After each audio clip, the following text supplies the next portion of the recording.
অসম অৰুণাচল সীমান্তৰ টেলেম ৰেল ষ্টেচনৰ কদৰ্যময় পৰিৱেশ।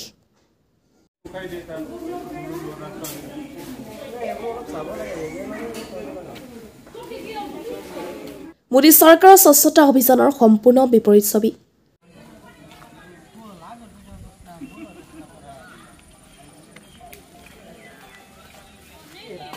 উত্তৰ পূব সীমান্ত তিনিচুকীয়া ডিভিজনৰ অন্তৰ্গত অসম অৰুণাচল সীমাত অৱস্থিত টেলেম ৰেল ষ্টেচনৰ প্ৰকৃত ছবি দেখিলে চকু কপালত উঠিব আপোনাৰ।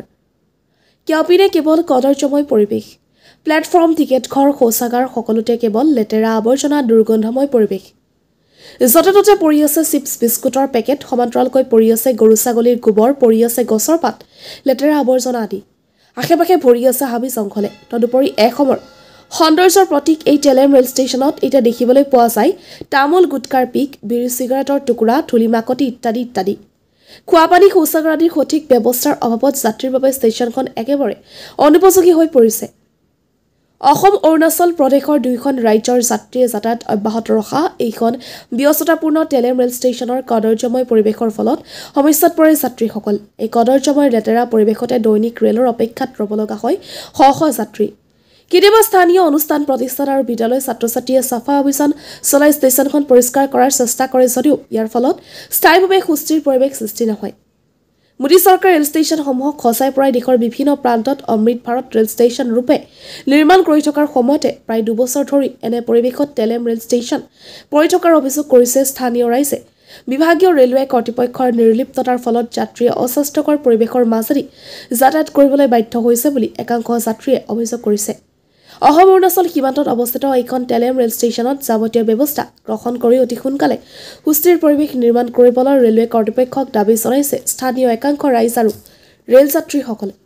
ঝাৰু মাৰাও আছিলে, চব হেৰি আছিলে, কিন্তু সেই 2-3 বছৰৰ পৰা এতিয়ালৈ সেইনেকৈ চলি আছে। মাজে মাজে অৰুণাচল বা এই স্কুলৰ ল'ৰা ছোৱালীবিলাক মাষ্টৰবিলাক আনে চফা কৰে।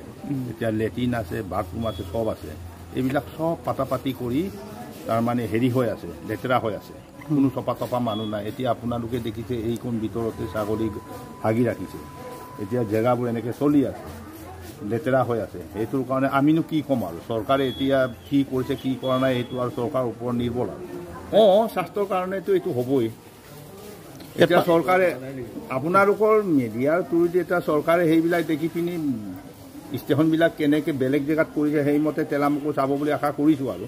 লেট্ৰিন বাথৰুমবিলাক একেবাৰে বেয়া। এতিয়া আগতে ঠিকে আছিলে, এবছৰমান হ'ব আৰু। যাত্ৰীসকলে যদি ব্যৱহাৰ কৰিব মানে নাই নোৱাৰে। মই নিজে সোমাই মাজে মাজে পাওঁ, বাহিৰতে কৰে আৰু বেচেৰা পেচাব কিবা। এইটোতো আৰু ক'বলগীয়া নাই আৰু। ইমান অশুৱনি হেৰি হৈ আছে প্লেটফৰ্মখন। এতিয়া গছ পাত এইবিলাক পৰি আছে, এইবিলাক দম পৰি থাকে, এইবিলাক হেৰি কৰি থাকে। অৰুণাচলৰ স্কুলৰ পৰা মাষ্টৰবিলাকে ছাত্ৰ ছাত্ৰী লৈ আহে, কেতিয়াবা চফা কৰে আৰু আমাৰ এই স্কুলবিলাকৰ চফা কৰে। তাৰ বাহিৰে বেলেগ নাই আৰু। ইয়াত চকীদাৰো নাই, একো নাই। আগতে আছিলে স্কুলত ল'ৰা ছোৱালী আহিলে চাফা কৰে। মাষ্টৰবিলাক আনে, সেইবিলাক হেৰি কৰিছিলে। ইয়াত ষ্টাফ আছে নাই? ষ্টাফ আছে। কেইজন আছে জানো মই নাজানো, কিন্তু ইয়াত ষ্টাফ আছে। কিন্তু মাষ্টৰ আছে। দেখিব মানে বেয়া, একেবাৰে বেয়া প্লেটফৰ্ম। মতে যিমানখিনি উন্নত হ'ব লাগে সিমানখিনি হোৱা নাই বাৰু। বহুত লেতেৰা কৰি ৰাখিছে, কিন্তু এইটো ৰেলৱে কৰ্তৃপক্ষই চাফ চিকুণ কৰি ৰাখিলে ৰাইজৰ ভাল হয় আৰু আমি সেইটোৱে কওঁ। নিশ্চয় হ'ব, কাৰণ ইয়াত এতিয়া পানী, ছাগলী গু গোটেই গছৰ পাতে ভৰ্তি হৈ আছে। প্লেটফৰ্ম যিটো ছিষ্টেমত থাকিব লাগে সেইটো ছিষ্টেমত প্লেটফৰ্মবিলাক হোৱা নাই বাৰু। সেইটো ৰেলৱে কৰ্তৃপক্ষই বুজিব আৰু তেখেতলোকে আপোনালোকে সুধিব।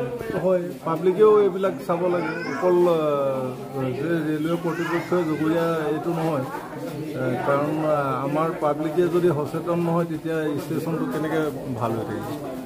কাৰণ পাব্লিক নিজে সচেতন হ'ব লাগিব, এইখিনি চাফ চিকুণকৈ ৰাখিব লাগিব। এইবিলাক লেতেৰা পেলাই থৈছে, পলিথিনেই হওক, চিপছ খাই কিবা কিবিয়ে হওক বা বাদাম খাই লেতেৰা কৰি থোৱাই হওক, এইখিনিতো চাব লাগিব। আমাৰ পাব্লিক যদি সচেতন নহয় তেতিয়া কেনেকৈ হ'ব? পাব্লিকো সচেতন হ'ব। বিশেষকৈ ফুটবল খেলিব গৈছোঁ জোনাইত, আহি দেখিছোঁ এইফালে আপোনাৰ পৰিৱেশটো কিমান নষ্ট হৈ আছে। ক'ব গ'লে আমাৰ এইটো টেলাম যিমান হ'লে আমাৰ এটা সম্পদ, এটা ষ্টেচন নহয় জানো। ইয়াত যদি আপুনি সৰু ল'ৰাই গেম খেলি চাওক, মই আহিয়ে নিজকে অলপ বেয়া লাগিছে। ক'ব গ'লে চাফ চিকুণতা থাকিলে আমাৰ নিজৰে এটা পৰিৱেশটো এটা ফিউচাৰ গঢ়ি উঠিব পাৰে। যদি এনেকৈ যদি থাকে আমি কাইলৈ পৰহিলৈ কাৰ আগত দেখুৱাম বা বেলেগ মানুহৰ পৰা ইয়ালৈ আহে বেলেগ বেলেগ ষ্টেচন আপুনি ইমান ধুনীয়া চাফ চিকুণতাকৈ থাকে এতিয়া বহিৰাজ্যৰ পৰা যদি আহি টেলামত আহি এইবোৰ দেখিলে অভিয়াছলি আমাৰ নিজৰে এটা বেয়া লগা নিচিনা লাগে সেইটোকে ক'ব বিচাৰোঁ যদি ভালকৈ এইবোৰ তত্বাৱধানত যদি এইবোৰ চাফ চিকুণতে থাকে নিশ্চয় ভাল হ'ব অভিয়াছলি আছে আপোনাৰ এটা ক'ব গ'লে এইবোৰ ৰাতি যিবোৰ এইবোৰ শিখৰ পিগুৰি পেলাইছে এইবোৰ সৰু সৰু ল'ৰাই কৰিছে ক'ব গ'লে আজিকালি গেমিংটো বহুত চলি গৈছে এতিয়া ফ্ৰী ফায়াৰ খেলিছে ৰাতি এইবোৰ এতিয়া ডাঙৰ ডাঙৰ মানুহবোৰ নকৰিব পাৰে এতিয়া আপুনি য'তে ত'তে আপুনি শিখৰ পিক পেলাই থৈছে ঠিক আছে তাত আপুনি গেমিং খেলিব সেইটোৱে খাইছে পিকাই দিছে কোনো মানে ইয়াত চিকিউৰিটি গাৰ্ড নথকাৰ কাৰণেতো এইবোৰ কৰিছে চাগে সেইটোৱে আৰু